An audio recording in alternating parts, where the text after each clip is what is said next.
What is up, everyone? Reckless Fox here, and welcome to a special episode of Reckless Talk, where we spill the beans on everything going on in video games, television, movies, comic books, and geek culture just in general. And today we are talking about E3, but joining me today are my homies, Mr. GC, Mr. Gotcha15, and my homeboy, my partner in crime, Beiji Zen. Both my partners in crimes are respectively. So, GC, take it away. Hey, well, it's your boy Gotcha. God bless y'all. Alrighty then, and Beiji Zen. Heyo. This guy, alright. This is gonna be fun. I can't wait.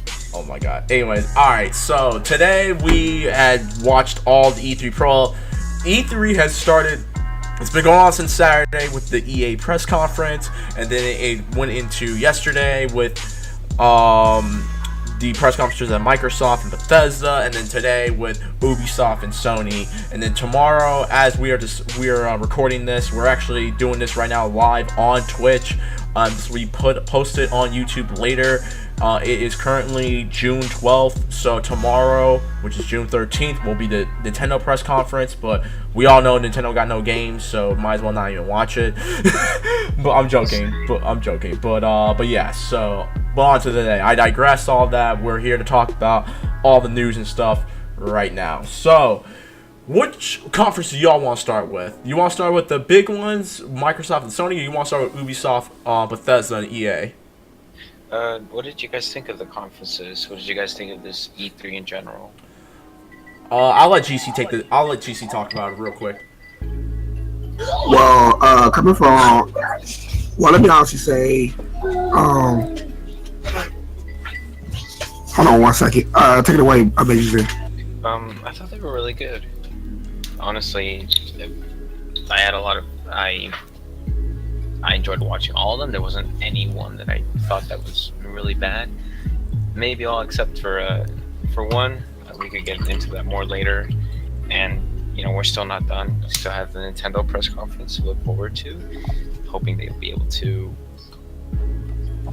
pull a W.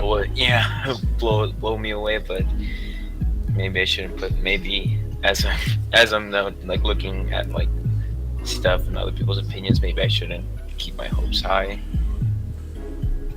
What did you think, Reckless? So, like, your all-around general opinion. So for me, when I think of E3 is pretty much the Super Bowl of video gaming, of video game companies and in the industry itself, because this is the convention where they need to show out and show all the newest and latest and greatest technology and stuff in video games. Overall, it was a good year. I give respects to all the companies and the publishers who came out and did their their briefings and stuff. I have a handful of problems with it. If I were to rate it, let's see, I give Microsoft a B, and Sony a B as well. I think they both did pretty solid. They could have done a lot better to get an A. EA was meh. I mean, the only thing worth watching from EA was Star Wars Battlefront 2. And honestly, Battlefront 2 looks kind of cool. I'm going to leave my judgment for later, so when I play the game, I won't be so harsh on it, because I have a track record with Battlefront, and I have said, and people have noted me saying this, that I think that Battlefront from 2015 is one of the worst games I've ever played in my entire life. Okay? That's a different story for another time, though. Ubisoft was okay. They were all right. I think the one thing that they announced, though, actually helped them. Hopefully, it doesn't shoot them, not kill them. Hopefully, it doesn't shoot them in the foot later on. And we could go into more detail when we get there. Yes. GC, are you still there? Alright, never mind. GC will be back, guys. GC's probably taking care of some stuff. He's a father, after all. We could go into, like, the press conferences now. I guess we could start with EA's. You want to start with EA? Alright, so EA, they announced NBA Live 18, which we already knew that was going to happen. Star Wars Battlefront 2, FIFA 18, Need for Speed Payback, A Way Out, and Madden 2018. These were the 6 games that they announced. I'm pretty sure I may have missed a couple of them. Maybe not. I'm not sure. So there was also the expansion for Battlefield 1. Oh yeah, something in the Czar, in the name of the Czar. Let me see. There was also the BioWare's new IP, Anthem, which we'll also get into more detail. Yeah, but they talked about that in the Microsoft press conference. But they did announce it at the EA. Like you were saying about Battlefront 2, yeah, I had my problems with that, with the first one. I thought it was fun for the first 2 hours, and then after that, it's kind of okay. There's nothing really else to do. I wasn't able to try out all the DLCs, but the ones that I did try, they were okay. Stuff like the Death Star DLC wasn't. I think it was meant to be more than what it was. Like, it was hyped up or to be really, really cool. It's like, yeah, this is. Well, it should have come out with like the base game at first, but it just wasn't. It didn't hold up. The gameplay that they showed at the EA conference was it was the siege of Thed, the Naboo planet. So they showed the clones versus the droids, and I thought it was really cool how the voice actors are from that animated series they have, the Clone Wars. Yeah. So I love that they're bringing back the other factions, not just the Empire and the Rebels. They're doing the Clone Wars, and they're also doing the New Order and the Resistance. So we're gonna, the more customization we have, the better. But other than that, it looks almost the same. It looks like it was gonna play almost exactly the same, from the HUD, from the way the vehicles control in the air, which wasn't that good. I just feel like, I don't know. I would say, if I can come in, I would probably say the game looks like it's improved because, okay, aside from my harshness about the first game, if I were to give it if I were to give the game positive feedback, I would say that genuinely Battlefield 2015 was not Battlefield, Battlefront. Okay. Battlefront was genuinely a beautiful looking game. It's like a lot of people that I know who don't like Star Wars Rogue One do compliment Rogue One on how beautiful the movie looks. Battlefront was a beautiful looking game. The engine and everything like that. It looked and sounded like the films. Yes, but looks can be deceiving because when it comes to gameplay, like you're kind of generous for giving that game a good 2 hours. I gave that game almost half an hour until I said F this noise. I'm done with the game. I hate the game. I hate that game so much. Exactly, because it was Star Wars. Because it had stormtroopers, it had rebels, it had. No, that's not my problem. Like my problem with Battlefront 1 was like there was nothing to go back on. Like, okay, so what? You have multiplayer. I have to pay to win. I have to, like, I can't get a good proper story and whatnot. Like, I'm not asking for you to revisit events from Star Wars. Like, and that's why I actually do commend Battlefront 2 for. They're actually giving you a story, like a legit story, an original story that has nothing to do with the movies. It has them to tie in both Return of the Jedi and Force Awakens, but with original characters and stuff like that, and how the Empire gets back on its feet for the Force Awakens. I commend them for that, and the fact that they're getting the story, the writers to that game Spec Ops: The Line, which I'm playing right now. That game's actually very fun. I'm actually happy for it. However, it's bittersweet because of the fact that they had promised. At E3, they had promised that there was gonna be no microtransactions. No, they didn't. You and I, yes, they did. They said it was gonna be you're gonna be playing for free. No, maps, weapons, and I think heroes are going to be free. They didn't say anything about microtransactions. They didn't say anything about a season pass. So that's the way, if they don't do a season pass, if they don't charge for maps and heroes and weapons, then they have to do these microtransactions, those loot boxes. I'll be fine with them not doing if they just do microtransactions and not an anniversary, not anniversary, a season pass, I will be fine with that, because honestly, we don't really need season passes, especially for a shooter. Yeah. So I'll be fine with them taking the season passes out. Yeah. Would you rather have like a $50 season pass or like some? No, give me time. I'd rather pay $10 for a season pass. The hell? Yeah, that $50 usually like Battlefield 1 season pass. It's like $50, $49.99. Yeah. So I'd rather them have the microtransactions, which are still bad, but at least I'm not missing out. Like I'm getting the maps and the character and the other heroes, and if I want to, those microtransactions are there, but it sucks that they are. It's still better than paying a $49.99 for a season pass. That's true. But Need for Speed, I guess moving on from that. Yeah, we can talk about that. Look, Battlefront 2 comes out in September. I'll pick it up. I won't pick it up. I'm gonna borrow it. I'm gonna go to Beiji Zen's house. I'm gonna play it, and if it's good, I'll buy it. Or if he wants, he can share his can you game share on Origin? I don't know if I'm gonna get it. I'm actually going to wait. Yeah. I waited for a long. I didn't have.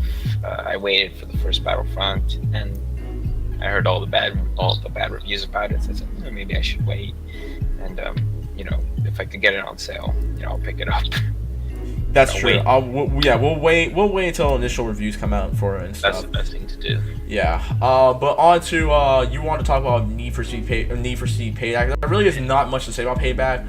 Payback is just the Fast and the Furious. It looks like the Fast and the Furious, yeah. But a lot of people were saying Burnout. I enjoy Fast and the Furious, so I might pick it up. I might, because I like Need for Speed. X-Force, unfortunately, X-Force Gamer couldn't join us tonight. He doesn't really like Need for Speed all that much. I think he likes the older games, but the newer games, like Need for Speed 2011, 2012, whichever year that game came out, I actually have that on my PS3, and the game is really fun. I might try out Payback. Payback doesn't look too bad. It just reminded me so much about Fast and the Furious, and last time I checked, they try to make a Need for Speed movie with Jesse from Breaking Bad and Kid Cudi, and I'm like, so it's the Fast and the Furious. Look, I understand Need for Speed came out first, but the Fast and the Furious pulled the movie, the Fast cinematic universe off. So I cannot believe I just said that. I apologize. I might edit that out. Looks fun. It's got 3 characters, so they're doing the GTA 5. Yeah, they're pulling the GTA 5 thing. They have the 3 protagonists. I just think it looks fun. That doesn't mean I'll pick it up, but yeah, that's not bad for a fun racing game. That could be fun. Overall, other than that, they also talked about FIFA, Madden, and NBA Live. Modes. Yeah, that's a big thing. Yeah, because Madden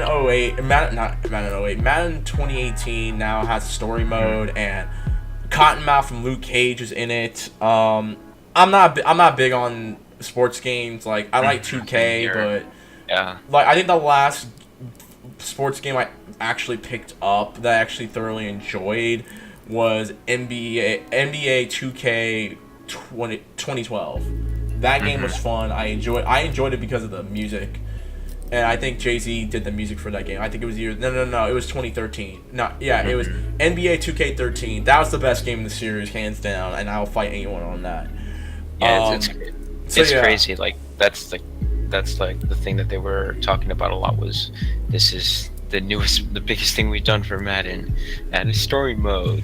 That's because FIFA 17 added a story mode, and to be fair, FIFA's really good. And honestly, there's really not a lot of people that complain about FIFA. I think the one FIFA game that a lot of people complained about was 2016. I don't remember why though. But if you're a sports fan, yeah, go ahead and pick up. That's always something to look forward to. Yeah, if you're a sports fan, or if you are a basketball fan, hoping that there'll be a game that can take out NBA 2K, then support NBA Live 18. Make sure you let them know what's good and bad about it. I'm pretty sure there's a beta for it coming out soon, so let EA know and let them know if they want 2K to catch these hands, that they need to improve the game. So.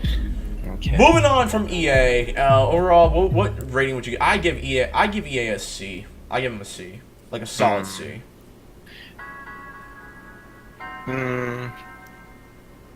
I give a C plus.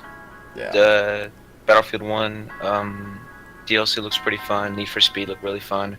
There's a game that we didn't talk about, A Way Out, that split screen co-op Prison Break game. Oh yeah, we didn't talk about that. A Way Out looks fun. I'm gonna grab it. I'm totally gonna grab. I like this way that they're gonna make it, where it's like they're kind of pulling like the Walking Dead and like all those David Cage games where very cinematic, yes. Yeah, where you do something and it's gonna affect your friend's character's in progress real time. in real time. Like I actually like that. I think that's a great idea.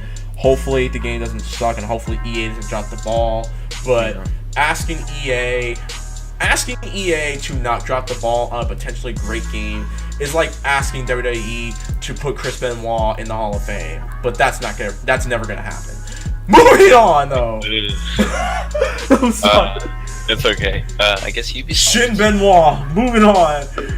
Oh, you want to do Ubisoft? All right, cool. So Ubisoft. Now, Ubisoft had announced 11 games. 2 of them which were Nintendo games, and we'll get into that because that's one of my biggest issues about Ubisoft's conference, and it's not even their fault. So the games they announced were Rayman and Mario crossover, Kingdom Battle, The Crew 2, South Park 2, The Fractured Butthole, which finally has a release date of October 17th. Transcendence, a brand new VR game that Elijah Wood's in, because no one knew where Frodo was up until now. Just Dance 2018, which no one cares about unless you're trying to like lose weight or something like that. South Park Phone Destroyer, the mobile game, no one cares about that. That's crazy. That shit looks really fun. Starlink, Steep, Far Cry 5, and the game that I think has been the most hyped game since Kingdom Hearts 3, which will never come out. Beyond Good and Evil, DOS. You forgot Skull and Bones. Oh, I'm my fault. And Skull and Bones.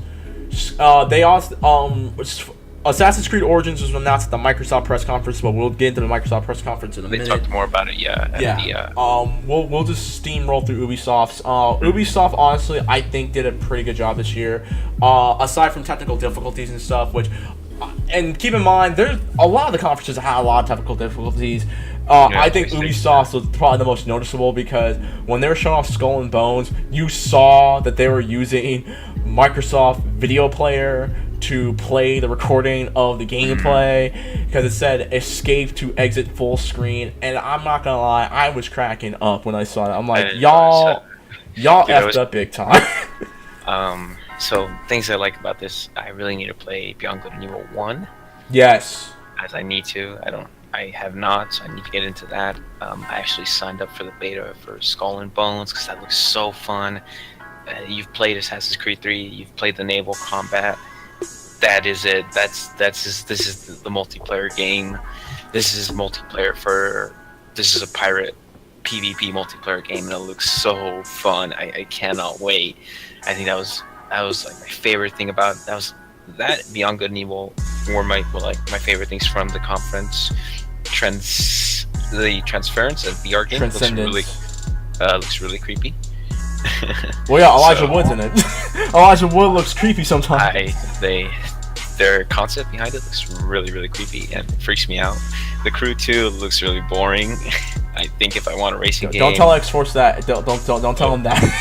But the Crew 2 was not a good. You know how X-Force is. X-Force loves him some racing games. So. But there's plenty of other racing games to choose from. There's Forza. There is the Gran Turismo.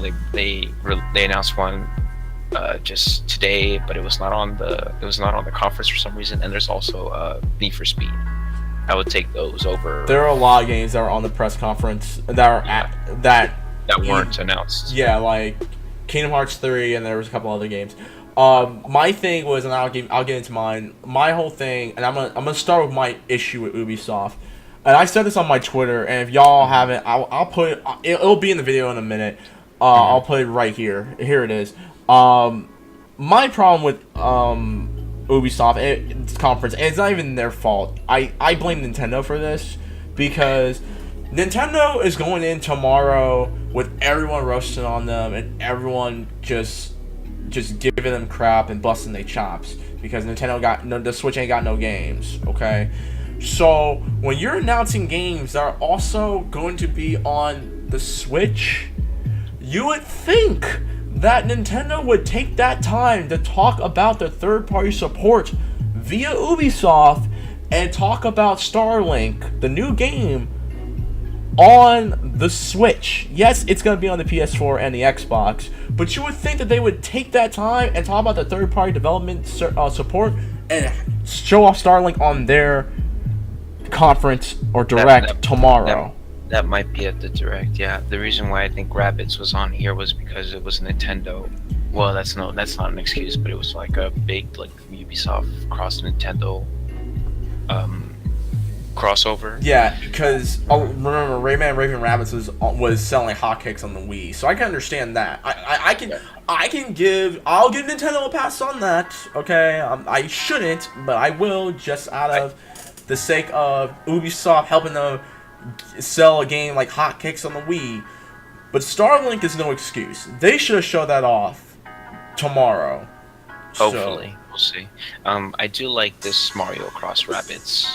Yeah, the Mario Cross Rabbids game looks very interesting. Looks really fun. I'm not gonna dismiss it immediately.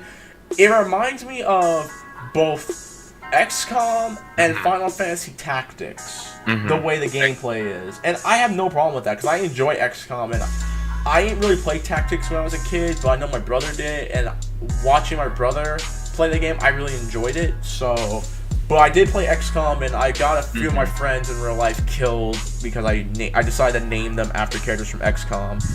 GC is one of them, but I cheated the game by loading it back up so GC didn't die. This is XCOM for kids. Yes, this is XCOM Mario for kids, except you don't have to name your characters because they don't die. It looks really cute. It's really fun. I'm glad this, because there's a lot of people saying like this game looks like trash, and now that they actually showed off gameplay, and it's actually coming out this year too. So I'll say that this game was a really bad kept secret because it was already being the poster for it was already leaked on Twitter and on Reddit and stuff. So this was like a bad kept secret, like how Marvel vs. Capcom Infinite was when information about that game got leaked before PSX. But yeah, there really is not much to say about the game. The game comes out like August or something. It comes out this year, and if you have a Switch, I would definitely recommend getting. Yeah, if y'all want to dust off that Switch and stop playing Breath of the Fire, Breath of the Wild, whatever that game is, Breath of the Wild over and over. Zelda. Yeah, Legend of Zelda. And if you there's also Mario Kart 8. No, it's Mario Kart 8. Yeah, but if you have a Wii U, you don't really need to buy Mario Kart 8 again on the Switch. But it's Mario Kart 8 on the go. Okay, let's not bash Nintendo. We'll wait until tomorrow. I'm not bashing Nintendo. I know, I'm joking. But okay. but yeah, Raven Rabbids Mario crossover actually looks kind of dope. I'll think about it. The Crew 2, boring. South Park 2, the Fractured Butthole. There's not much to say. I never got the chance to play Stick of Truth, and I was told that if I get the game, it comes with Stick of Truth, so I will play Stick of Truth when I get it. It looks fine. I'm okay with it. I'm glad it finally has a release date, so that's not really much to say about that. Just Dance, no one cares about that. Far Cry 5 and Steep and Beyond Good and Evil. We'll start with Steep. The game is an expansion. For Steep, for me, I'm not big on snow games. Like, the last snow game I played was the newest SSX, the most recent SSX, and that game was pretty fun because it honestly reminded me of Tricky and 3, and specifically 3 because 3 had a lot natural hazards that were going on throughout the game, and I really enjoyed that, and I was glad to see that implemented into the new SSX game, so I was fine with that one. With Steep, I don't know, maybe it's just not for me. I know there are people who do like snow games, so it's probably for you. So, if you want, go ahead and grab Steep. Steep comes out in, 2018? Steep is already out. The trailer that was shown for it was the Olympics, the Winter Olympics expansion. Oh, you see, that's how much I know. I didn't even know Steep was out. I thought it was a forgotten game. I know, it's not for me either. It's a sports game. Yeah, sorry Ubisoft, that one. I don't know how many people like the. We apologize, Ubisoft. We're sorry. Yep. Anyways, and then there's Far Cry 5 and Beyond Good and Evil. We'll talk about Far Cry 5 because I know, Beijing, you and I are both yeah, very different. Yeah, we have different opinions about the game. So you go first. I just don't think it's interesting. I know there was those rumors at the beginning saying that Far Cry 5 was set in Montana, and that's maybe going to be a Western, and that it was going to be competing with Red Dead. And then it's like, okay, then they were going to be competing the same year. Then Red Dead got pushed to next year. I said, oh, okay, so I like Western games. I want more of them, so I'm fine with Far Cry 5 being a Western. And, it's like, so we still got that to look forward to. And then I think when they did the reveal trailer for it, I was really disappointed because it doesn't look interesting. I would take this as like, where is it set? Set in Montana. It's set out somewhere in the Midwest, or it's in Montana, like Baker's Hope, like something Hope, Montana, and it's about a cult, and you're fighting. You're like in a resistance, fighting them, and I just like, oh no, that's not what I wanted. I wanted my cool Western spaghetti, revolvers, horses. I wanted that more. If you want that, you should just ask for gun. Or wait until Red Dead. So I'm not gonna be picking up Far Cry 5. Here's the thing. I don't know. For me, look, the last Far Cry game I played was Far Cry 3. I didn't bother to pick up Far Cry 4 because it just reminded me of Far Cry 3, and I'm like, I can just play Far Cry 3. Far Cry Primal, it kind of dropped the ball. That game doesn't exist to me. Not that it's a bad game. It's just no one asked for a prehistoric Far Cry game set in prehistoric times. No one asked for that, and anyone who says they did, y'all a dang on lie. Okay, with this one, I like the fact that they're kind of going back to basics and stuff like that. That's why I think the game looks fine. I like it because of the fact, and I like the fact that you're gonna. For me, I'm gonna be glad that I'm figuratively taking revenge and paying honor to those in Jonestown who were manipulated by Jim Jones to drink the Kool-Aid. I think I am paying homage to them by going in and effing up a Jim Jones-like character and killing all of them. And I'm gonna point it like this. I know a lot of people are mad about Far Cry 5 because it looks like you're just killing white folks and stuff. If y'all watch the trailer, they're easily killing black people too, okay? And I know I have friends who are probably gonna be mad about that. I won't say any names, but if y'all did your research on Jim Jones, he had black people in his cult too. These guys are a cult too, so I wouldn't want this cult representing like my heritage or anything. Like I feel like I don't want these. I'm glad like they're killing these evil people that are manipulating others and like I'm fine with that, but if this pisses off white people, then I'm like white people, y'all need to chill, okay? Because it's a video game, okay? We didn't say a damn thing about y'all. We didn't say a damn thing about Capcom when Resident Evil 5 came out, okay? Why? Because Resident Evil and zombies, and they obviously y'all don't know anything about Africa because there's a lot more than just black people. There are white people in Africa too. Even though we own Charlize Theron, because Charlize Theron is bae and everything, okay? Charlize Theron is one of us. That's outside the point. The point is, I think Far Cry 5 might work. I just hope they don't drop the ball. I hope they don't drop the ball like they did with Far Cry Primal. Yeah, I think it reminds me too much of the the Ghost Recon Wildlands. Like it looks too modern, military. Like I want something different, so that's why I was hoping. Wait, how does it look like it's modern military? You're fighting folks that have no experience. The girl that I'm looking at the screenshot. Oh, the black chick, yeah. With the hat, she has like a desert camo sniper rifle. Michonne's sister. But I'm just like, oh, okay. I just want something different, I just don't want to we have a bunch of modern, military shooters. I want something I want something different. I think this is one of those we gotta agree to disagree. Like, I understand why you don't like it. Yeah. You were sold on the hope that this would compete with Red Dead. I understand. Yeah, Western. Like, I want more Western games. Yeah, like I said, you were sold on this game is going to compete with Red Dead. It's fine. Yeah. I like it because of the things I just said, and I'm gonna kill a religious cult because reasons. I'm going to annihilate a religious cult that's hell bent on destroying an entire county. So I'm okay with this. Again, Alright. I'm going to take out the equivalent of Jim Jones. Do you know how happy I am because of that? I'm going to pop a fool who reminds me of Jim Jones in the face with a revolver. I'm going to ocelot him in the face. Okay?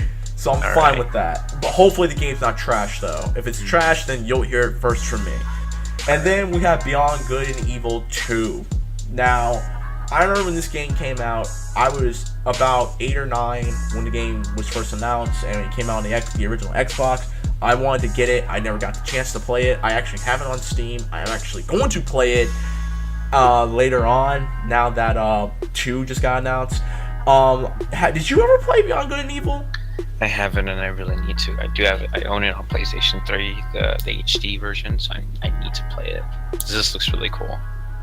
Okay, so we don't really have much to say about Beyond Good and Evil 2. All I'll say is we're happy for those who have been waiting for Beyond Good and Evil 2 for the longest. I know Wooly has Honestly We're Best Friends.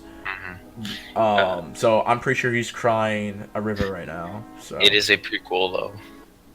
Yeah, well, it doesn't matter. It's the second game. Shouts to Wooly. Shouts to Wooly. It is a prequel, though, so I hope it's still good. You know, it's not a sequel to it, but maybe if this does good, maybe we'll truly get that direct sequel to the first game. And I'll let you know when I play it, see if I like it or not. All right. And then on to we forgot about Bethesda. I didn't watch Bethesda conference. You discuss it. I'll say what games did come out during Bethesda's conference. So for Bethesda's conference, you got the Dishonored, Death of the Outsiders DLC, Doom VFR, Elder Scrolls Legends, The Heroes of Skyrim, Elder Scrolls Online, The Evil Within 2, and I know my friend Mike is gonna love that. Fallout 4 VR, Skyrim on the Switch, and Quake Champions, and Wolfenstein 2: The New Colossus. The only game I'm honestly excited for is Wolfenstein. So same here. I played the first Wolfenstein, and I thought it was really fun. And apparently, Quake Championship is now in beta. So it is in public beta. So I recommend. It's free, open. Definitely play it. I'm going to be playing it.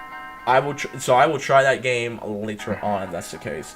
And The Evil Within 2, I didn't even know Bethesda worked on it, but I know that the developers from Resident Evil, the creator of Resident Evil, worked on The Evil Within 2. I didn't know it was with Bethesda though. Bethesda, they published it. Yeah.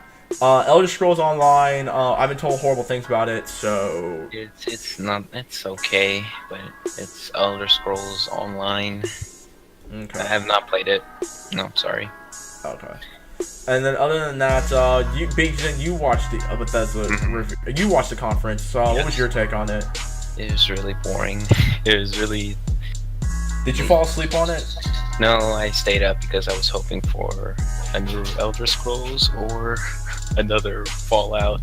I don't know what I was expecting. Unfortunately, like the past 3 years, they've released a lot. Like Fallout 4, Skyrim Special Edition, Prey just recently came out. Yeah, Elder Scrolls Online, but that didn't do so well. They recently did the Morrowind expansion. All they released is Doom, so it's like, what else is left to talk about? Oh, we have a card game, which I haven't played yet, but that's not really a selling point. The Dishonored DLC or the expansion, I haven't finished Dishonored 2 yet, but if you talk about lore and Dishonored, this kind of it looks interesting. The Death of the Outsider. The Outsider is actually the spirit or the entity that actually gives you the power. So that was crazy. It's like, well, and you check that out. There's that whole Creation Club, which is basically paid mods in a way, but they didn't go into too much detail about it, and people are very upset. So overall, would you say is it worth me watching the highlights of the Bethesda conference later on, or just skip it? You really didn't miss much. There was also Elder Scrolls, Skyrim for the Nintendo Switch. Yeah, apparently Link, you can use stuff from like Nintendo stuff. So I thought that was really cool. But there are also mods that let you do that, that let you get a Master Sword. Yeah, but I kind of think it's cool that it's like an official Bethesda Nintendo item. So if you have a Switch, definitely look forward to getting Skyrim if you have not played it at all. Okay. So overall, what grade would you get Bethesda? It's like a D. I give Ubisoft a B minus. I give him a B plus. It was really good, really fun. All right, now on to the main event, on to the ones that we actually do care about the most. Microsoft and Sony. All right, so we're going to tackle Microsoft first, as there's a lot of content that they spewed out within, an hour and a half, maybe 2 hours. So the games that are coming out for Xbox not coming out, but were announced at the conference were the Middle-earth Shadows of War, which is Shadows of Mordor 2, Crackdown 3 finally, which comes out when again? Like later this year or early next year? No, it's early next year. Early next year. I think so. I don't quote me on that. If you want to go ahead and look up when Crackdown 3 comes out. Forza 7, Assassin's Creed Origins, Metro Exodus, Cuphead, which finally has a release date and it's coming out in September, Code Vein, Life is Strange 2, State of Decay 2, Super Lucky's Tale, Ori and the Will of the Wisps. Yes! And also they did the Xbox ID games, and one of the big ones that's coming to Xbox One is Player Unknown Battlegrounds, as well as, I'm just gonna name a few because there's way too many of them. Dunk Lords, which looks like NBA Jam, Ashen, Ark Survival Evolve, Battle Right, Brawl Out, which is made by people who are inspired by the Super Smash Bros. Melee game, Conan Exiles, which looks pretty damn ugly, the Darwin Project, which looks hella dope. They skipped that really fast though. I like it though. I want to look at more gameplay for that one. And Fortnite and Hello Neighbor. There's a lot more. If you want, go ahead and go to games. Just type in Microsoft conference games and just go to GameSpot. GameSpot listed all of them. And also, two of the biggest games they announced were Dragon Ball Fighters Z and Anthem. Two brand new IPs, along with a couple of other ones. Where do you want to start off with? Do you want to give our grades for Microsoft first? I give them a solid A. I really liked Microsoft's conference. Really good. I will give them a B plus, only because of the fact that they spent way too much time on Minecraft and Sea of Thieves and Scorpio. Oh my god, we totally forgot about the Scorpio. No, we're gonna talk about that right now. Okay. So Well, it's not it's not even called the Scorpio no more. It's called the Xbox One X, because X apparently is the coolest letter in the alphabet that you need to put it on everything. That's why kids name themselves Triple X, Sephiroth 69 Triple X or something like that. Oh my god, what are we gonna call this thing? Can't just call it the Scorpio. It's gotta have Xbox One on it. Why just slap an X on it? Yeah, so it'll have two X's on the side. Yeah, so I'll just get my negatives about the game, about it out the way. We did not need. We don't care, honestly. And I'm going to say this with a grain of salt because I'm also going to contradict what I'm about to say in a minute. But no one cares about Minecraft. Hardcore gamers, we don't care about Minecraft. We really don't. And the fact that they were advertising the hell out of this game and talking about how it's going to be on mobile and you can play with everyone now, like, we don't care. No one cares about Minecraft. No one who is a male adult cares about Minecraft. Unfortunately, I would have to disagree. Like, I'm not the biggest Minecraft fan. You know, it's fun, but it is their property, so they. I know, Unfortunately, and the they reason want why it. I'm going to They contradict. want.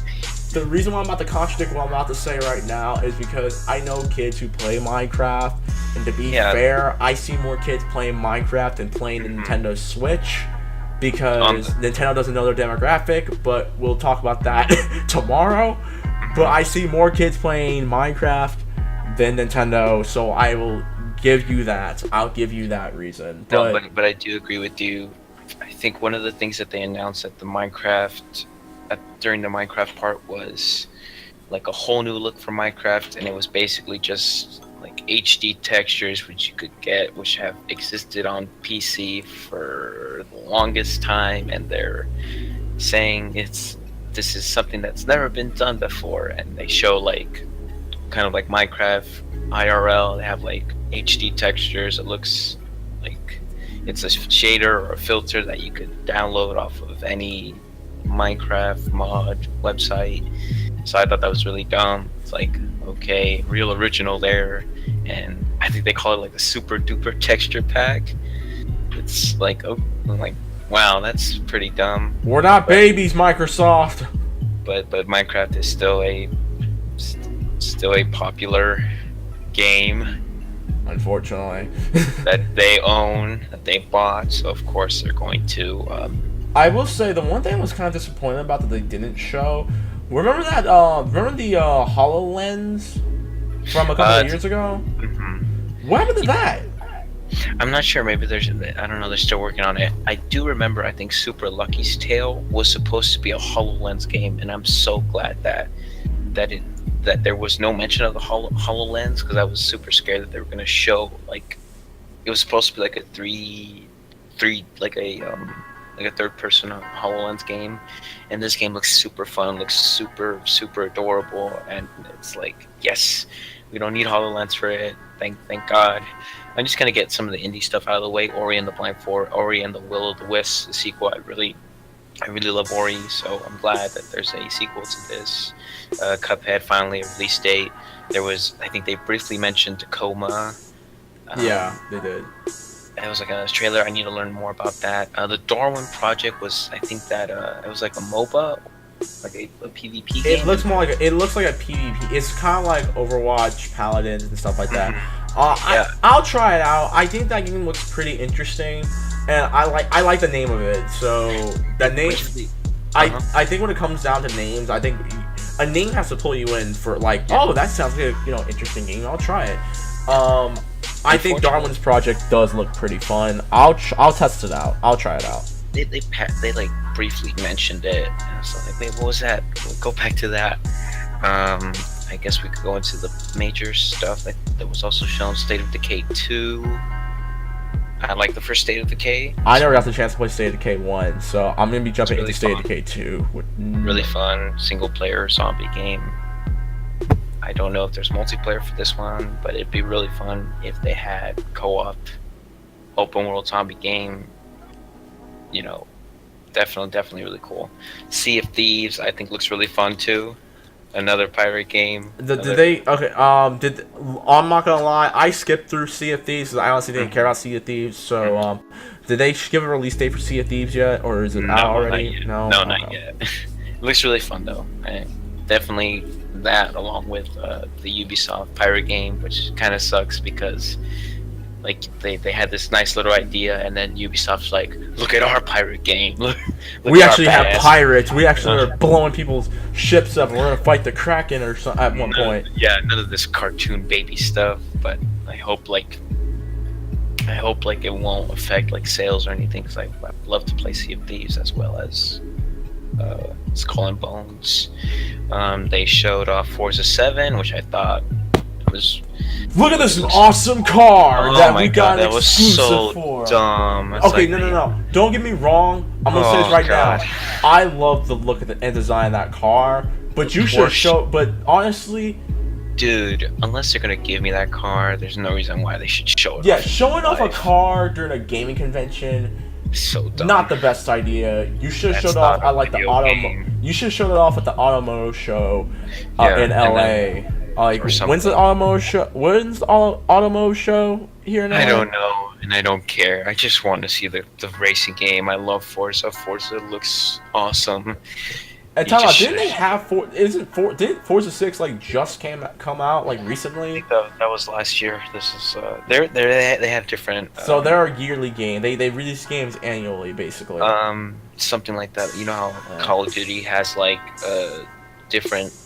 Like they have different Don't bring a Call of Duty. We're I gonna know, get to I that. know. We'll get to that because I'm finna pull up on Call of Duty. Forza 7 has like different. Forza has different. I don't know, different titles. Like this is Forza Motorsports. The 7 is like their main Forza series. This They is also have, this is canon. side projects. This is yeah, canon Forza. to the lore of Forza. Cinematic Forza universe. Anyway, so and then we have have a lot. Metro Exodus. I don't know much about So Metro. cool. Oh my god. I know if Metro don't trust you, run. I have not played the first two. Now I need to play them. This one looks really cool. It's basically I thought it was Fallout at one point. yeah. Like, wait, is this Fallout? We're thinking Fallout. Metro does have it is post-apocalyptic. Takes place in Russia. Wait, what did you say? Post-apocalyptic. Oh, okay, I thought you said post-apocalypse. I thought you said something else. Well, it takes place in Russia. It's really fun. A lot of resource management, fun, and it's crazy. It was it was mind blown when they showed off Metro. What else? We had the 30 minutes of the Assassin's Creed Origins. Yas, Queen, yas. Unfortunately, it was not that. It was very disappointed. Well, it's pre-alpha. Keep in mind, the game has come out for another while. I think Ubisoft covered more of it at their conference. They covered a more polished version of the game. I'm gonna give it a chance because it's set in Egypt, and they're gonna talk about the origins of the Illuminati, and they're going to cover like ancient Egyptian times, in which I think it was during Ramsey I can't remember which Ramsey it was. It was hopefully they covered the one I can't remember which one, but if we were to see like biblical characters like Moses pop up and stuff like that, I think that'd be pretty dope. I just realized that.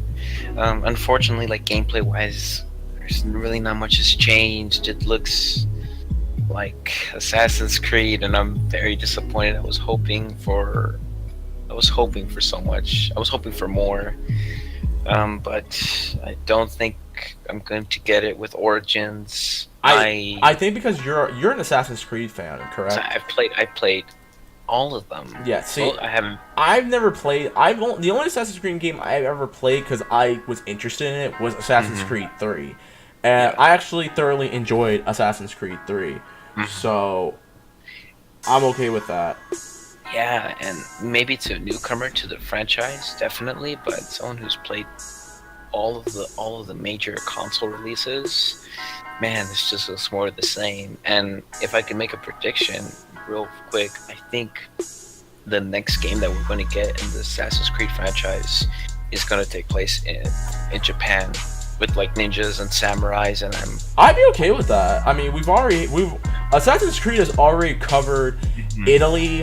What else did they cover? They covered Italy. The French Revolution. The French Revolution, pirates.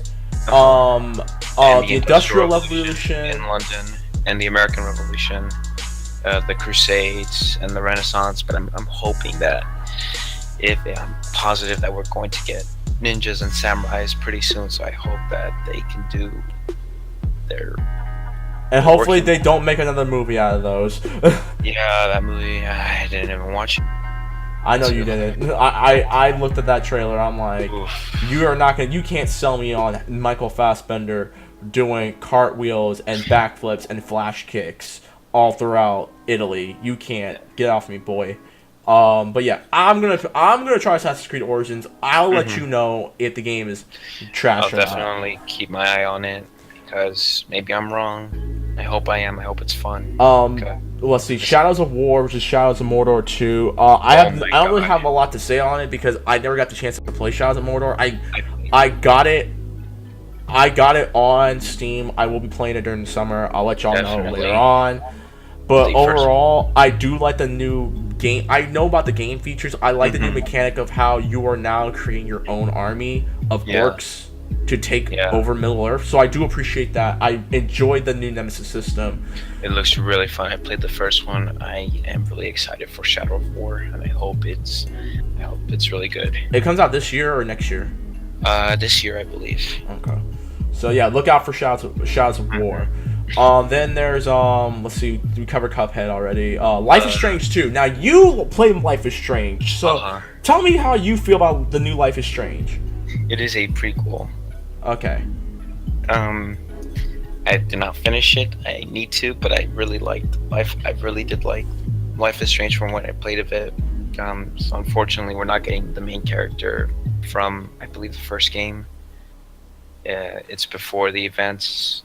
I'm reading in the chat. GC saying sorry, daddy duties. Okay, he was right. He's doing some daddy duties. It's all good. GC, when you're ready, come back. All right. I hope Life is Strange 1 is going to be fun. I don't know what it's about, so I'm looking forward to it. And I need to go back and actually finish the first game. True. So I hope it's fun. I have nothing to say because I never got a chance to play Life is Strange. It's sitting in my pile of games I need to play on Steam. Yeah, now, Super Lucky's Tale, I'll just cover it really shortly. It looks so cool. It looks adorable. I think this is the game that I know kids would probably play. It looks fun, and you can. Hell, you want to win the heart. If you want to win the heart of a girl or your wife who doesn't play video games, you have her play Super Lucky's Tale. Do you know what I trust? Do you know what I thought this was going to be?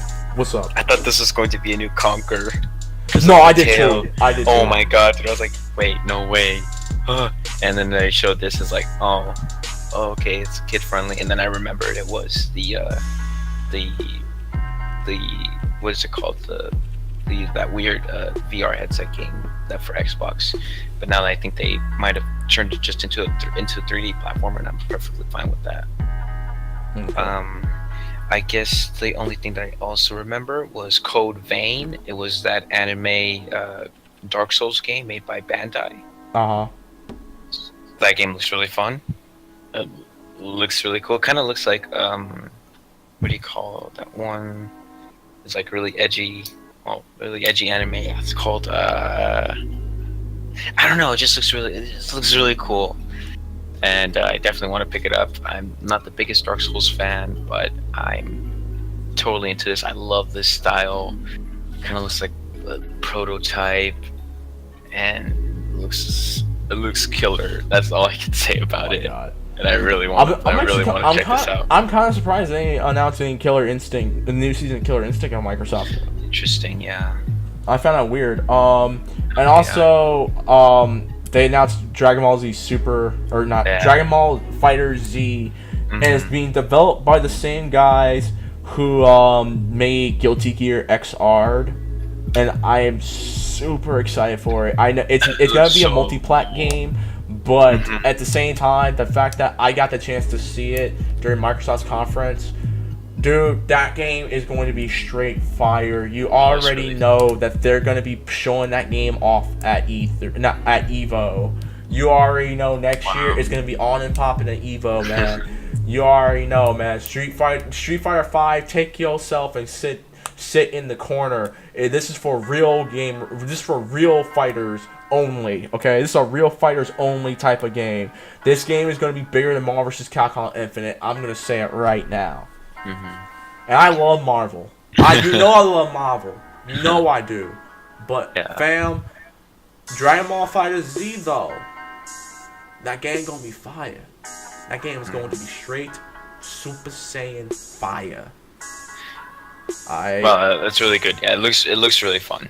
And then we'll cover Anthem, and then we're gonna cover our take on the Xbox Scorpio. Anthem is a new IP that EA and BioWare are making. Yeah. Overall, I think the game does look pretty cool. I know there's some textural issues, well, because of the fact that a lot of the games during the press conference had a lot of texture issues. Like, it looked like things just popping up out of nowhere. Like, I think during Life is Strange's trailer, I actually noticed that there was a glitch. Like, you could see some like glitch out of the game, and I caught that. I'm like, well, did they not clean this up before showing it off? Like, what just happened? But Anthem looks like it could be cool. I'm gonna save judgment until when the game comes out, or like they show like a beta for it. And I honestly was afraid because I initially thought that they were trying to get. You remember the Division? Do you remember when they showed off the Division and you heard those people talking, and you're like, is this part of the game or is this actual people on a headset talking? Yeah.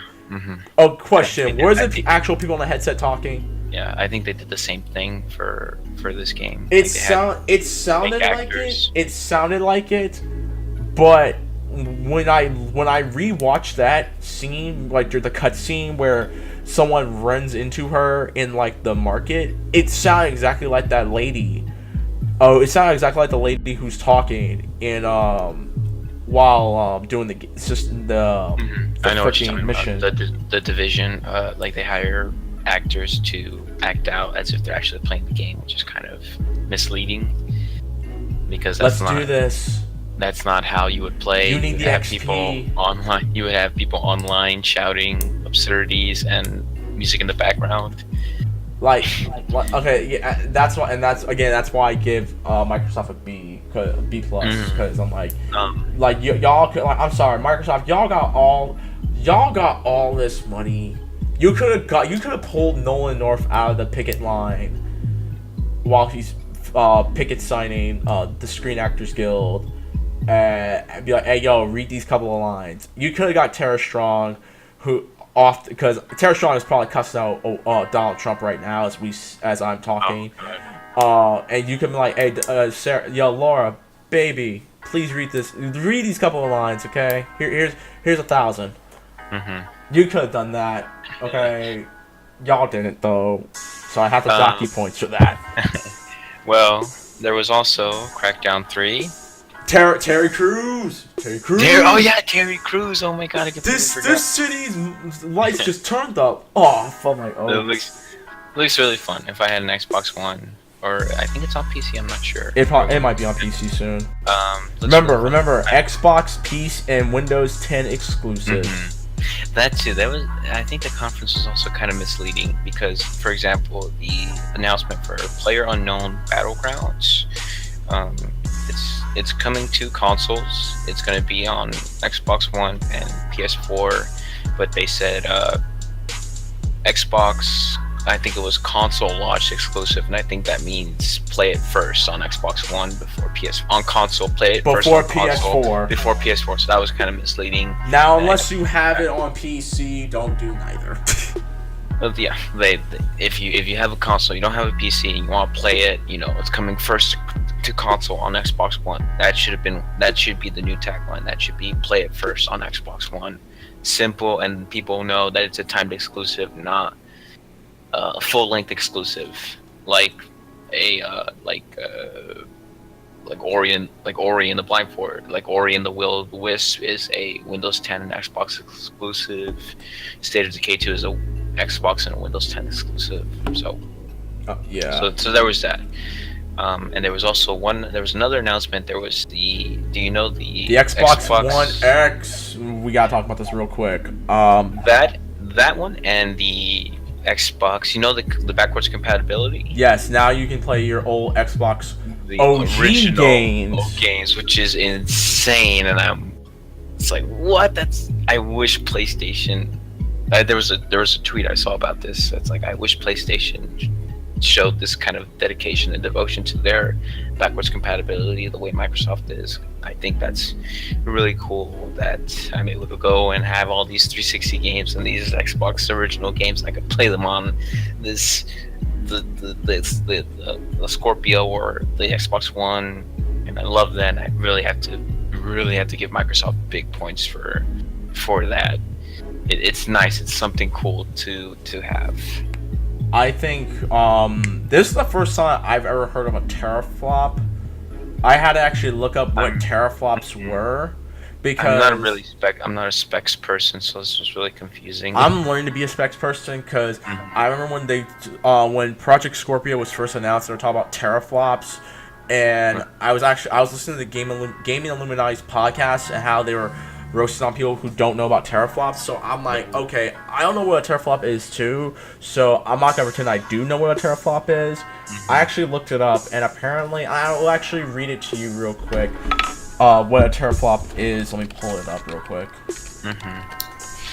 Well, while you do that, if you go onto the Xbox page, you get the advertisement for it. It says Xbox One X, the world's most powerful console. So I'm assuming by that it's powerful and it's gonna run games, and it's gonna, like, all these third-party games are gonna look better on this machine as opposed to a PlayStation 4 Pro.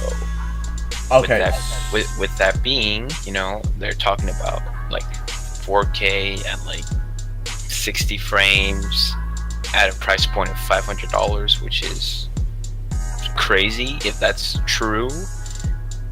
There's no way that Microsoft is selling this at a profit. I think they're selling it at a loss and trying to get people to use all of their services, their Xbox Live and their Xbox, what is the other one called, where they have like Game Pass. They're trying to get people to, as soon as you buy their console, that you keep buying Xbox Live and Xbox Game Pass and EA Access, so that way they could get money back from those sales, and if you buy your games on Xbox as opposed to like a PC or a PS4. So I'm looking at it, and a teraflop is a measure, and this is from whatis.com or whatis.techtarget.com. A teraflop is a measure of computer speed that can be expressed as a trillion floating point operations per second, 10 to 12 power floating point operations per second, and 2 to 40th power flops. Today's fastest parallel computer operations are capable of teraflop speeds. Scientists have begun to envision computers operating at petaflop speeds. Again, I don't know what the hell that means, but apparently it's supposed to be big. Crazy. Apparently it's supposed to be a good thing though, so whatever. But the point is, the Xbox Scorpio, they're trying to boast this as to being the most powerful console you will ever use, which okay, that's fine, but that's been made so far. Yeah. I guess that's okay. I mean, again, I play on PC. I honestly don't see a reason to buy an Xbox One at this point, considering the fact that a lot of the games that are going to be on Xbox One and the X is on PC. So, but it's a good falling back point if my computer, God forbid, like farts on me or something like that. So Xbox One and Xbox One X are perfect, is a good complementary item for your computer. I guess so. That, and if you have like a home system. Oh crap! You have what happened? I want the screen. I'm sorry. Hold up. Yeah. I messed up. I'll edit that out later. Oh, it's okay. As I was saying, I guess if you were to choose a system, I would go with an Xbox One, an Xbox One S specifically, because if you have a 4K TV, you have, plug in your Xbox One S or your Xbox One X that has 4K Blu-ray support. If this article and if all this is true, third-party games, so games like, I'm just examples here, okay? Call of Duty, Battlefront 2, Final Fantasy 15, Kingdom Hearts 3. Third-party games will run and look and play better on an Xbox One as opposed to an Xbox One X as opposed to a PlayStation 4 Pro. Yeah, we want to talk about the Pro. The Pro's dead. The Pro just is not as powerful as an Xbox One X. But then, like you said, all the games available on the console are available on PC. So, what? I'm happy that I'm happy that I'm able to play on PC. You know. I think for me, again, the pricing that they're asking for seems reasonable because $4.99. That's honestly, when you look at, because honestly, you're spending equivalent of $500 on like building a computer and stuff. So I understand why they did like the way they did, and it's actually a very small console, which is kind of weird. Smaller than the Xbox One Slim. It's kind of weird, but in a positive way, it's weird. So I gotta give them credit for that. Definitely. Overall, though, I think that's about it. Did you want to talk about Code Vein? Did we talk about Code Vein? I'm sorry. Code Vein. It was the last. No, I mentioned it. It looks pretty fun. If you have the chance, look it up. All right. But yeah, overall, the Xbox One again, it looks interesting. The Xbox One X, it looks interesting. Very good. I'll give Microsoft points on that. I just think presentation wise, like some of the things that they did, and especially spending so much time on Minecraft and Sea of Thieves, I'm like, y'all didn't need to. Y'all were doing such a good job. We did not need you to bring those two games up because honestly, no one cares about them unless you're a diehard Microsoft fan or an Xbox fan and been dying to see these games live again for the umpteenth time. But that's a different story.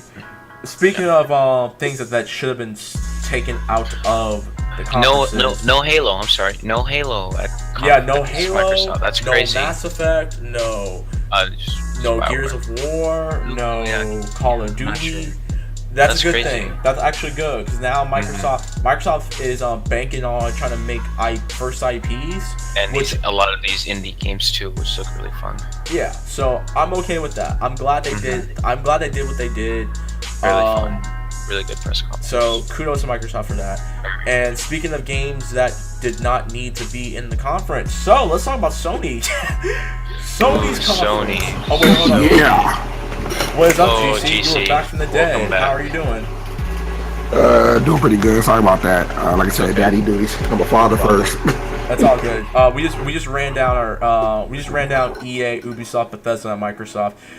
Give us real quick. Give us your grades on EA, Microsoft, and Ubisoft, real quick. Microsoft, say B. Ubisoft, B minus. Same here. So EA, I gave EA a solid C. What would you give it? I say like a slight B minus. Okay. Yeah, I give it a C as well. Here's a question: what games are you looking forward to for both Ubisoft and EA? You're obviously of the urban community. I'm joking. Are you thinking about buying? Hey, it's fine. We're cousins. I can say this to him. Are you thinking about buying NBA Live? Because I know you spend a lot of time playing 2K. So, are you thinking about buying another NBA game? No. Are you sure? I'm positive because I was disappointed with 2K 16 and 17. So. Okay. All right. And what about DC's Ubisoft? A fighting man. Yeah, he's on Tekken. He's on Ultimate Marvel. He's on. Yeah, I'm about to be on this Infinite in a minute on YouTube. All right, so real quick, so GC, are you gonna try to take out White Cult Society in Far Cry 5 with me? I'm still pending. I'm still pending on that idea, but I mean, it seems interesting, even though it sparked all the controversy that's pretty much just going on. We had actually talked about the controversy. We can talk about off screen, or if we have time later on. Yeah. But we're about to we'll talk about it later. We can move forward with Sony. All right, finally we get to Sony. When I was talking about games that didn't need to be in Sony's conference, let's just run down the negatives real quick because there's some solid positives in Sony.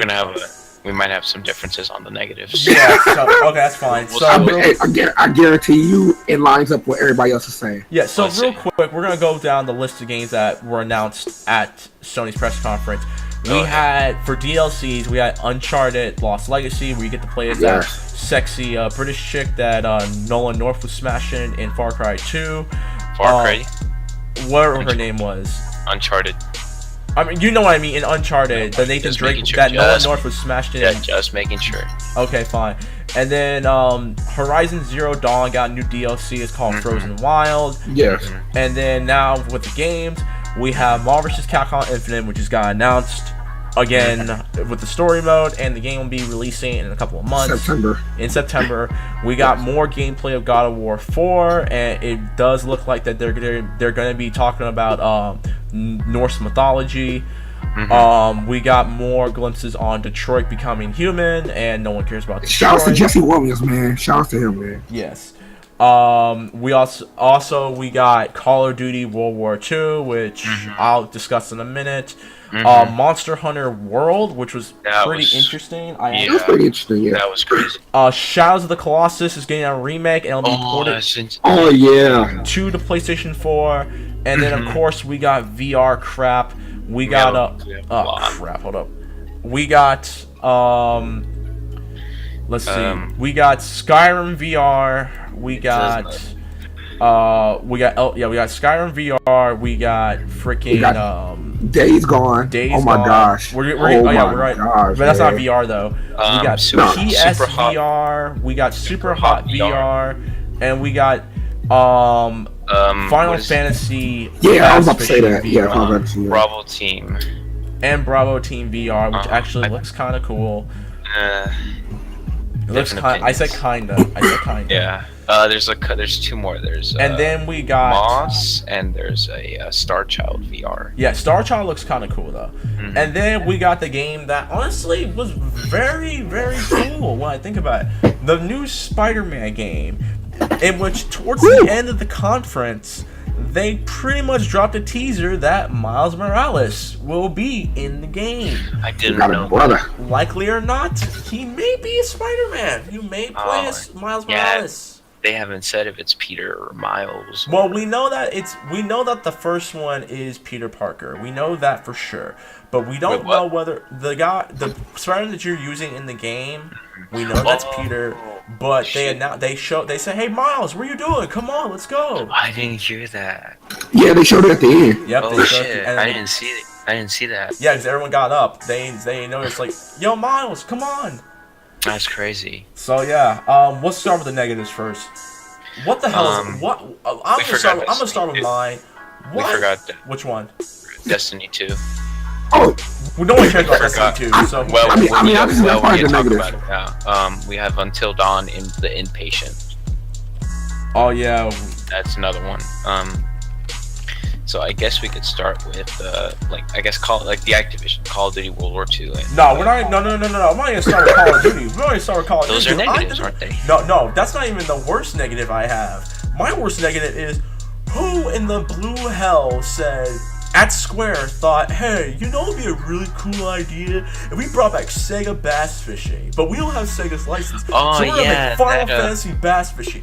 Who in the blue hell? I don't get it. Like, who the hell thought that this would be a good? That made no damn sense, man. It's like that is ridiculous. You do a lot of fishing in 15, but it's like a side quest thing. And this, I don't know, it's just VR set in the Final Fantasy universe. Bruh, no one cares about that. Why?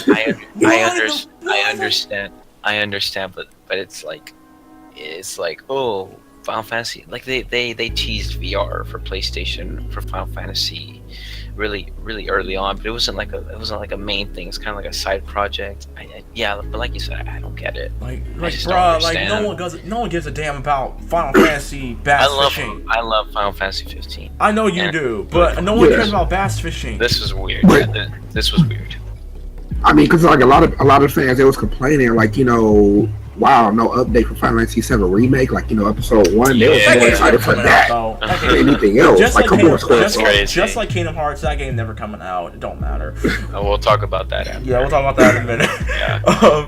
Let's just cut through all the negatives. No one cares about Destiny 2. I'm sorry. I feel that Destiny 2 is a slap in the face to fans because, like, look, I don't like Destiny. I personally admit that. I played 30 minutes of the open beta for the first game, and I was instantly turned off about the game. I didn't buy it because I'm like, okay, I got what I wanted out of this game in my 30 minutes or my 2 weekends of playing it.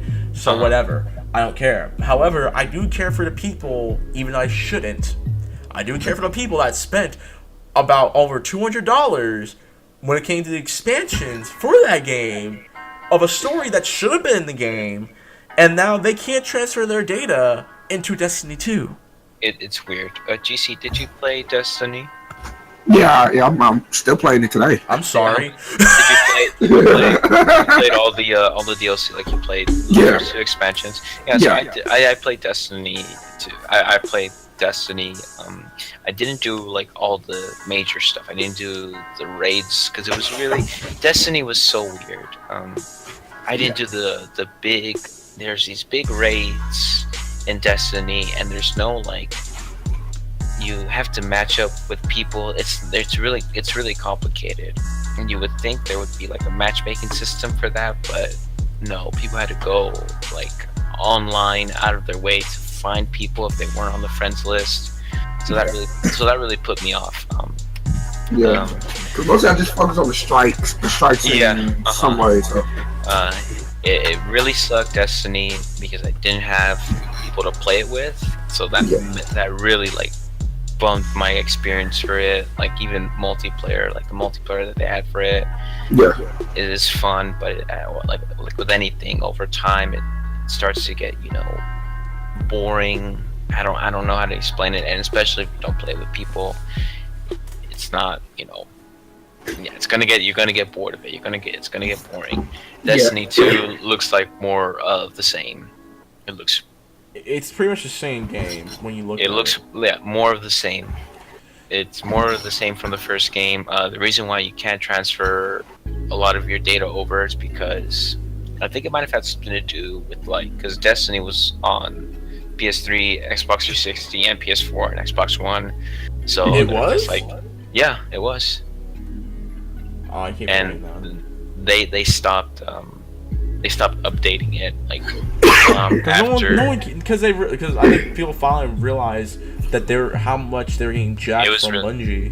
No, it was really popular. I'm telling you, it was pretty popular. But they said Bungie could no longer update like the previous generation's Destinies because these expansions were getting bigger and they were adding more content. So unfortunately, they had to say goodbye to the old consoles, but if you upgraded to a new console, you were able to transfer that data over. But unfortunately for this first Destiny, you can't transfer over your guns, a lot of your abilities. I think the way your character looks will be able to get transferred over, but other than that, it's like a fresh start. I have no problem. Again, I feel bad for the people who bought the game. Now, when it comes to that, I can understand because, I played games where, it's a continuation, and I couldn't take my character from the previous game with me. So I'm okay with that, but I know for people who who are console players who enjoy Destiny and felt like this was their first MMO that they were playing, even though Bungie swears up and down that Destiny is not a MMO. I know they treat it like an MMO, and I know they're kind of pissed off about that, but that's my negative. Another negative is who the hell asked for Skyrim VR? Look, here's my thing. We don't need. Look, Skyrim. How long has that game been out? Since 2011, 2012, and they're still trying. Yeah. And they just remastered it and everything. You don't need to remaster the game. You had so much time, bruh, to make another game, another Elder Scrolls if that's the case. Or work on making Elder Scrolls Online way better than it is already. Because I know people who are genuinely upset about how disappointing and lackluster Elder Scrolls Online. I'm sorry, one take. Elder Scrolls Online is. Okay, so again, we don't need a VR of Elder Scrolls. It was we didn't need a VR of Batman. We really didn't need both of them. Bravo Team looks interesting though. I'll say that. Bravo Team didn't look like it's gonna play well. Until Dawn and Patient looks kind of cool. I never got the chance to play Until Dawn. So. Until Dawn's really fun. But yeah, I'll probably play it. I'll stream Until Dawn at one point. Call of Duty World War II. It looks more of the same. I think Activision's running out of ideas, hence the reason why they're going back to World War II. They realize if Battlefield, they're like, Battlefield 1 decided, to go back to World War 1. Why can't we go back to World War 2? Because we've seen Normandy one too many times. How many times do I need to see the same opening to Saving Private Ryan until I'm desanitized about watching it? Yeah, it looks more of the same. Not desensitized. It reminds me a lot of World at War, that Call of Duty. That game was awful. World at War? I liked it. Look, the last Call of Duty game that I actually thoroughly enjoyed was Modern Warfare 2, and that's it. Black Ops was kind of fun though. Yeah, it's more of the same. Unfortunately, I thought it was gonna be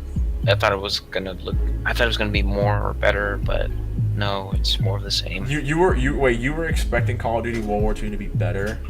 I thought it was gonna be fun. I like World War 2. I like World War 1. So I was like, oh, this looks fun. You do realize this is Activision and Sledgehammer we're talking about, right? Sledgehammer's actually done a pretty good job with Call of Duty. Advanced Warfare actually looks really fun. Okay, we have to agree to disagree. We're gonna be here all night. Okay, so those are the bad parts. Was there anything else I missed that was probably bad about Let me see. So I think I missed a couple. I'm trying to think. I will say this while you're thinking about it. I will say the biggest positive I can give, honestly, both to Microsoft and Sony, is that their main dudes, like the presidents or whoever the hell Steve and Phil Spencer's positions are, they were not on stage all that long. Like the guy the guy for Sony, that dude was on stage at least twice, and that was it. He was like, "Let's get right into it." Okay, and I will say another negative is I felt as if, okay, you're not on stage for too long, which is fine. I'm happy about that because I not need to know about numbers and how many PS3s you sold around like Europe and stuff. But you could have had that much time. You could have put more time into not having that dude on stage and showing off more games. Like there are plenty of games that they could have showed off that they didn't. Like I know GC's been asking for this all day today on Twitter for the Resident Evil 2 remake, which is never going to happen. Yes. No, never going to happen. It's not going to happen. Bro. Dude, Resident Evil 2's remake, Kingdom Hearts 3 will come out before the Resident Evil 2 remake, okay? Well, after this, there's actually the PlayStation experience. I completely forgot about that. One of the streamers I was watching actually reminded me there's actually going to be a PlayStation Expo this year, so... Yeah, it'll probably be in San Francisco again. We actually might get more details and more games and more stuff there. You get me? Don't raise GC's hopes, because... GC... Live in reality, GC. That game's not coming out, okay? GC, let's wait for the Let's wait for the PlayStation Expo. Wait, time out. He's mashing buttons. What are you doing, GC? What do you think? Are you playing Infinite right now? Of course. Oh, wow. Nigga, we're in the middle of recording. Of course we are. Go ahead. This could go into Infinite. Oh my god. This could go right into Infinite. The trailer did not look good. Okay, the trailer did not look good, but the gameplay does. So I saw a little bit on Twitch, and it actually looks really fun. Yeah. Infinite. We're gonna go into the positives. I think for me, Infinite is kind of neutral when it comes to positives because as much as I'm honestly waiting for Marvel vs. Capcom Infinite, because I like the fact that they're going back to the original 2v2 style of gameplay, and I like the fact that they're bringing back the Infinity Gems from the Marvel Superheroes game back from in 95, 96. I can't remember which year it came out. I'm pretty sure it came out after X-Men vs. Street Fighter, or before X-Men vs. Street Fighter. I don't like the fact that pre-ordering, if you pre-order the game, you can get Black Panther instead of unlocking Black Panther in the game. And already the game's honestly leaving like a sour taste in my mouth because they're not gonna have in-game currency like Street Fighter 5 did. Because don't get me wrong, even though I think Street Fighter 5 is such a lackluster game, it's pathetic. I will give Capcom some credit. I'll give Capcom some credit. Okay. For having the courage to put in-game currency in the game, so that way I don't have to pay real money, to unlock characters. Which you could. But that doesn't. Yeah, but that takes away. That option. Yes, but that takes away the feeling of unlock. The thing with Capcom, and I commend them for that for Street Fighter 5, is they were kind of reliving the glory days of unlocking a character that you felt you earned through hard work through the game. And I do respect that. What I don't respect is the fact that they're kind of going back on their word and doing it with Infinite, saying you have to unlock characters or like unlock characters via DLC. I'm like, no, Capcom, you were doing such a good job. You're about to hold another L when this game comes out. If you do the F-boy things that you are doing with Infinite, if you do this, you're gonna cop the biggest L. I will run an L train on Twitter on you. Okay. Well, so far I'm impressed. You're impressed with the game? Okay. See, does it actually play well, GC? Yeah, does it play well? Yes, it does. And it is, and the fighting mechanics is MVC2. Alright guys, you heard it here first. GC, who is currently playing the game as we are live streaming and recording. That's crazy. Not being professionals, but no, he's playing it. He's I'm joking. But he is saying the gameplay is solid. That's good. Okay. That's good to hear. But other than that, aside from that, I'm glad for the fact that the game has a story. I'm glad that they looked at Injustice. They looked at Mortal Kombat. They looked at Injustice, and they looked at Tekken 7 and said, guys, we need. Oh, and Guilty Gear, and they said, guys, we need to put a story in this game because it doesn't make any sense that Ultimate didn't have a story. Ultimate would have been like, look, Ultimate, although it was lackluster, it could have had an amazing story, and they dropped the ball with that. Okay, so I'm glad for them to have a story. God of War 4, again, it's talking about Norse mythology gods, so you likely or not you might see Thor, Loki, Uller, Vandrel, Sif, and Odin. Like I know my Norse gods, like I study Norse mythology as well. So you might see them. You're gonna see a giant serpent. You might run to Beowulf. Who knows? This one looks really fun. Kratos versus Beowulf would be pretty lit. I'm glad that they're not making this game kind of like The Last of Us or making it like Logan, where like, oh, I used to be a god slayer, now I'm taking care of this kid to be humble and redeem myself. That's his legitimate child. So I'm interested to see. I already know who the mama is. Well, I don't know. It's Aphrodite, because Aphrodite was the last goddess, and he didn't kill her. So, likely or not, Aphrodite may have popped that boy out of her vag. It's possible that she might have died. I think her temple collapsed. She might have died off screen. Aphrodite's the goddess of love, and the fact that someone loved Kratos enough to bear his child, that says something. They kind of just it wasn't true love.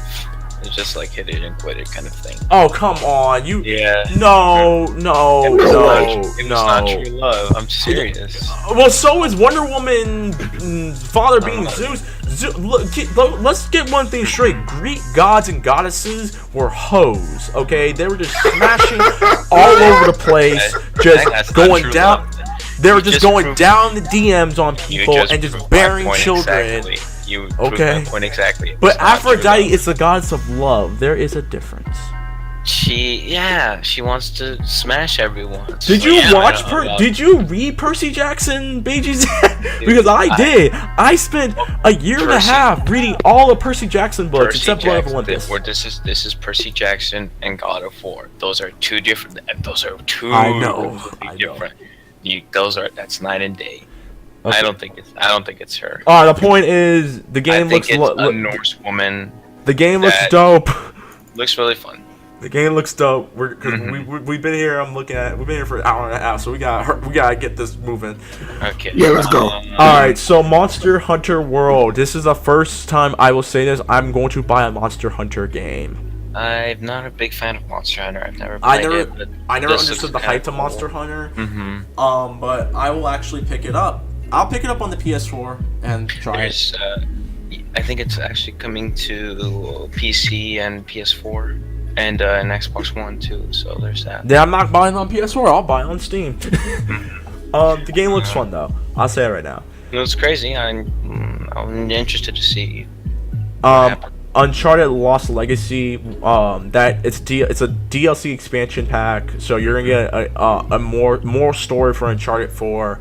The main protagonist is the British chick that Nolan North smashes in Uncharted 2.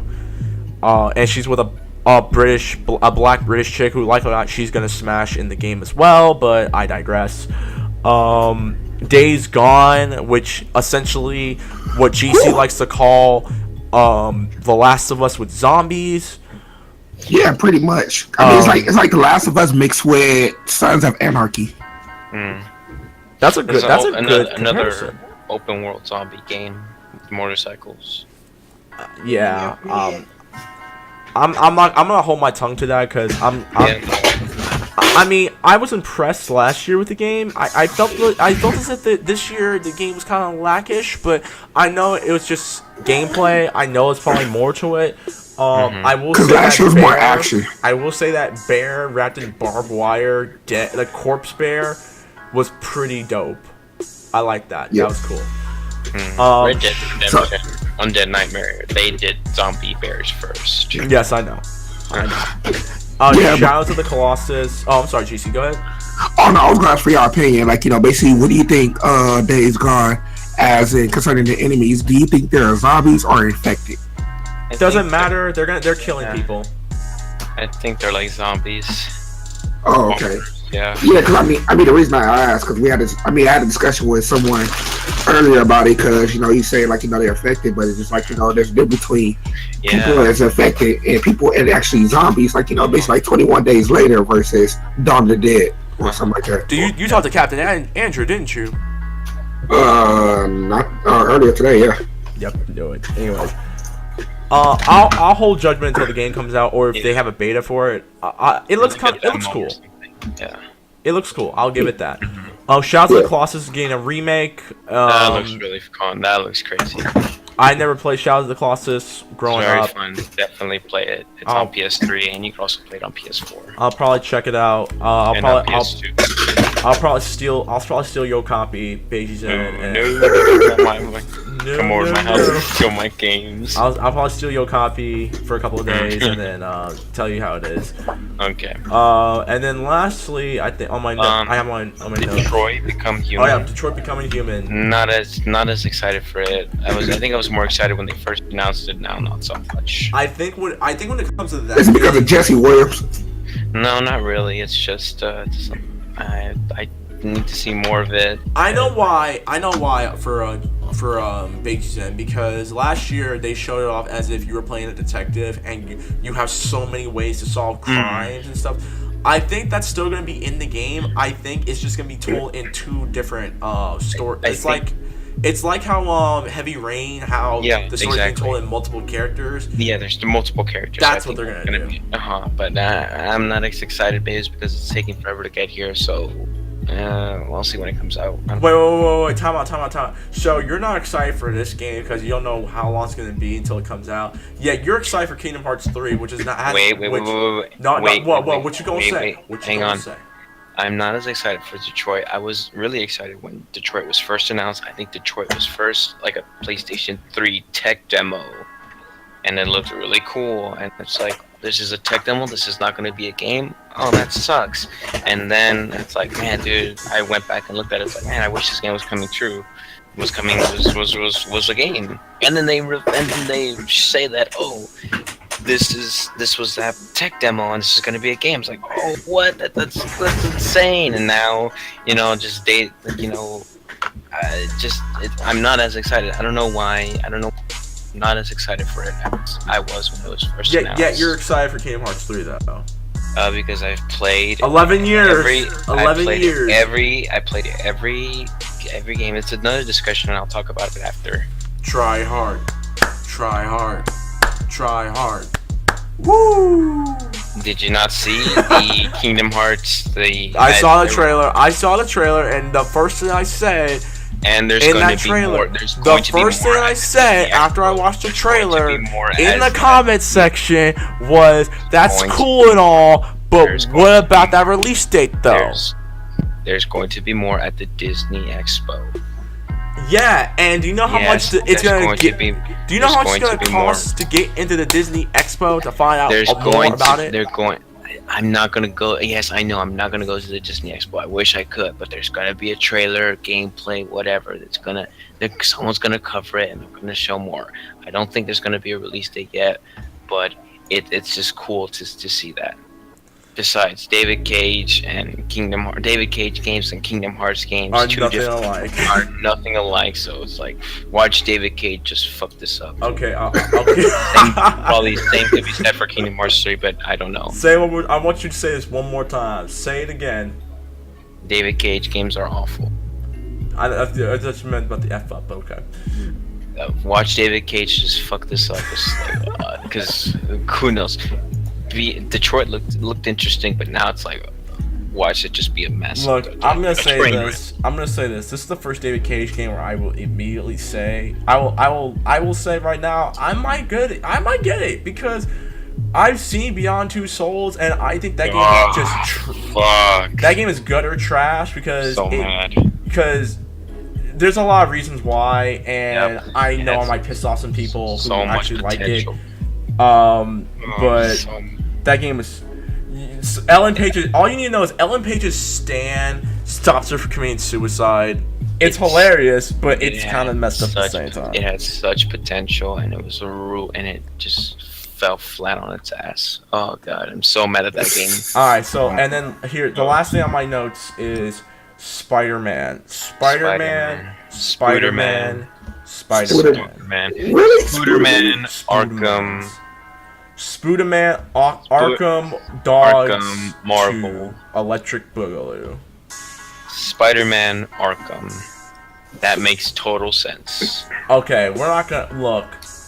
That game was fire though. You have to. It looks really fun. That game is going to be straight fire. I hope it's really fun. That game looks lit. I will say this. The last time I got this hype over a Spider-Man game was Ultimate Spider-Man. That's the last time. Ultimate Spider-Man. That was the last time I ever got hyped about a Spider-Man game. Because Ultimate Spider-Man did something very different than any other Spider-Man game ever did. You have to play as two characters. You have to interact with more characters around the Marvel universe, and that being the Ultimate Marvel universe. Because Johnny Storm pop out of nowhere. Wolverine fights Venom. And even though you have to beat up Wolverine, it's still a really cool thing. You get to fight really obscure characters like the Beetle. The Beetle? What? And Shocker. And Electro. It was pretty dope, I freely admit. And the fact that Spider-Man was Carnage and Venom has to fight Carnage to get Peter Parker out of there, that's really cool. And again, the last time I was ever excited about a Spider-Man game was that time, and that was back in 2005 to 2005. I was 10 years old when that game came out, and I was so excited to get it when I got in game when GameFly shipped that game to me. Reckless, you need to play Spider-Man. I think the Edge of Time and Shattered Dimension. I actually have Shattered Dimensions. Definitely play those games because those games are really fun. I got it on a Humble Bundle, so I will try that out. Those games are really good, so definitely try those Spider-Man games out. But like, I really like the combat system. I like the fact it makes me question whether or not this game is going to be open world. If it's not open world, I honestly am not all that mad about it because it damn well better be open world. I won't be mad about it if it's not open world because let's just face it, there's way too many open world games. And there's some games that shouldn't be open world, like Metal Gear Solid 5 Phantom Pain. That game should have never been an open world game. I would have to disagree on that. Like, there's nothing to do. But dude, there's nothing to do with Metal Gear Solid 5. You're just roaming in the desert, and you're on your horse with your dog, on your robot, or if you're trying your very best to try to see if there's a mod where you can smash quiet. There's it's a covert mission. It's weird, yeah, but Metal Gear Solid 5's open world as compared to GTA 5's open world. It's night and day. It's very empty, like you said. It's just mission to mission, but I like for that. Drop Snake into like Russia, or drop Snake in. Why don't you just drop Snake in Baghdad, like in the city or something? Why does it gotta be like? Okay, we're digressing. Metal Gear Solid is a different time. The point is, with Spider-Man, I like what they're doing with Spider-Man. I like the fact that they're giving us a new style to use Spider-Man in which it kind of feels like Arkham, but it's not Arkham. It feels. I like that they're actually taking. But a lot of people are saying that it's like basically the fight style is like Arkham Knight. No, yeah, it's like no. Batman. I would say more like this. It's like the fighting style is more like a mixture between Batman Arkham and not Watch Dogs, Sleeping Dogs. I think I think if you put it simple, like it's Batman, a superhero third-person action game. Batman Arkham comes up, so it looks cool. It looks cool, and I want to see more of this. I will say this: I'm not a big fan of QTEs, but the QTEs in that Spider-Man game look legit. I really like it. I like the QTEs because. Remember, Peter Parker is one of the smartest characters in all comics, and he is thinking on his toes. Yes, and he's thinking on his toes as stuff is happening. So I actually do appreciate that Insomniac looked at that and were like, "What makes Spider-Man? This makes a Spider-Man." That's what I'm excited about. This is a Spider-Man that is so like the comic book. It's ridiculous because of the fact that Spider-Man, and throughout all the games that we have had, Spider-Man has never been. We've not had a Spider-Man game in which he is thinking on his toes and is thinking while he's acting, and I do appreciate that. I like that, and I like how the QuickTime events show that he is more intelligent. He has more brains than Braun than people assume he would have. Like, he is thinking as everything is happening, and with the Spider Sense, it triples his active brain functioning, like his neurons, and I can go into so much depth, his action potential and all that. I can go into so much depth about the psychology of this game, but we'll be here all night if that's the case. A lot of the combat and a lot of the gameplay mechanics in a Batman Arkham game makes sense to put in a Spider-Man game. It makes complete sense. That makes complete sense. If it's not open world, if it is an open world game, I won't be mad about it because hopefully he runs into the Avengers or the Defenders or someone from the Marvel universe. Likely or not, he might run into the Defenders because if he's talking to Kingpin, likely or not, Daredevil's gonna find out. And he's gonna, what you talking to Kingpin for? Let's just wait and see. Hopefully they announce villains and stuff pretty soon. I don't know. Is this an exclusive on PlayStation? Yes, it is a PlayStation 4 that is crazy. Exclusive. We're almost done. Anyways, how's it going? We're wrapping up our discussion about E3. Yeah, I just came back from first day. So yeah. Wait, you were at E3? No. Oh. You saw how I was at E3. You know how enthusiastic that was? You was at E3? No. Yeah, the live coverage. Okay, so yeah, I'm gonna edit up that gun sound. Because I just came back from training, so okay. Or orientation, more accurately. Okay, that's fine. We're finishing up Sony's conference and our take on it. We honestly think Sony actually did a good job. I'm done with my discussion about Spider-Man. Sony overall did a pretty good job. It could have been better. I think Microsoft and Sony's could have been so much better. If they didn't have to talk about the games that we don't care about, and in Sony's logic, if they had put in more time to show off more games, because the conference itself was pretty short.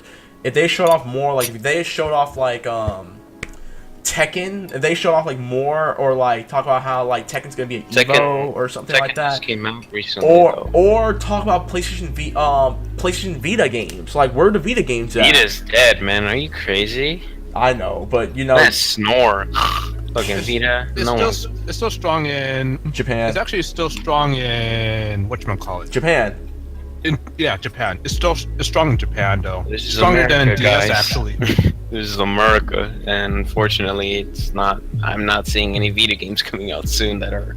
I actually talked to David Jaffe about that when I went to PSX the first year. He's like, "What's a Vita?" No, he talked about how he said his favorite handheld is the Vita, and he feels as if it wasn't for a fact that a lot of Vita games are being held in Japan and are exclusive to Japan, the Vita would have sold like hotcakes. And then he picked up a Switch and he's like, "Oh shit, this is awesome." And he No, threw his- he picked up the Switch and said, "Where the game's at? What's up?" The Switch is going to destroy. It's going to put the nail to the coffin to the Vita. I'm not joking.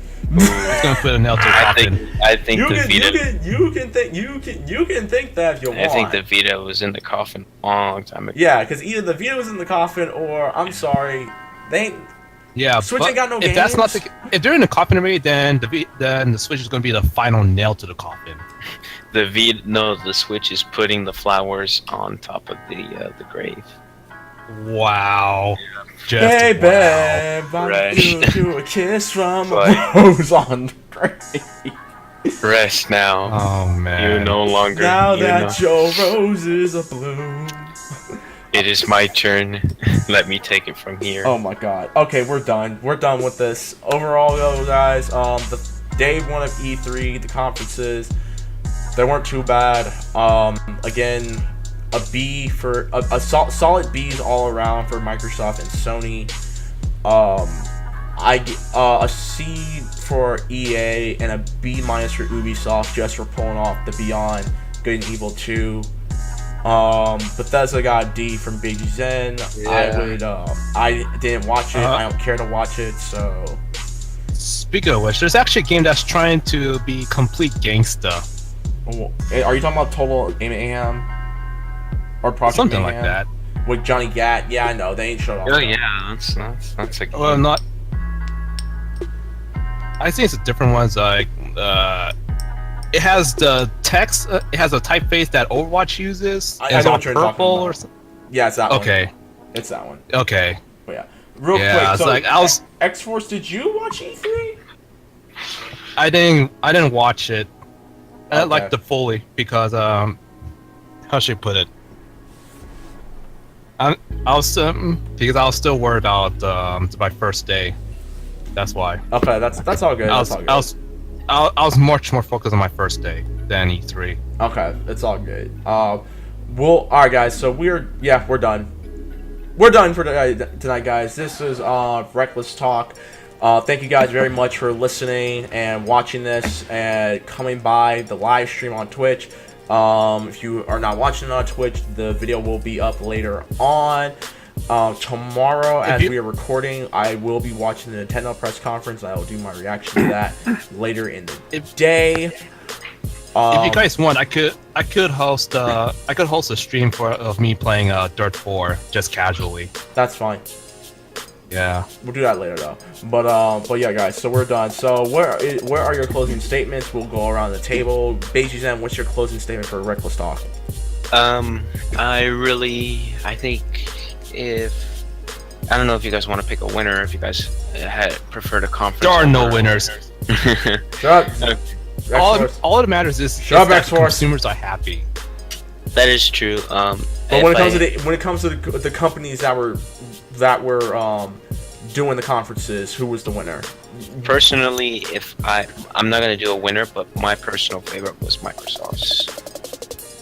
Hey, that's cool. That was my personal favorite out of the conferences that I saw this year's E3. Nice. Now you know Sony gonna take it each and every year. So alright, so you heard it first, people. GC thinks that Sony took it this year. Beiji Zen thinks Microsoft took it this year. That's my personal favorite. That they took it this year. GC, what's your closing statements for tonight's episode of Reckless Talk? Go. Stay tuned because your boy will be there and we'll cover the footage. And also, if y'all interested in Marvel's Capcom Infinite, as soon as you close the stream, just go ahead and transfer to my page, to my stream, and y'all tell me your thoughts and what y'all think of it. But so far, it's a good discussion. I've been a Sony fan since I laid my first hands on the controller in, I say like what, 96.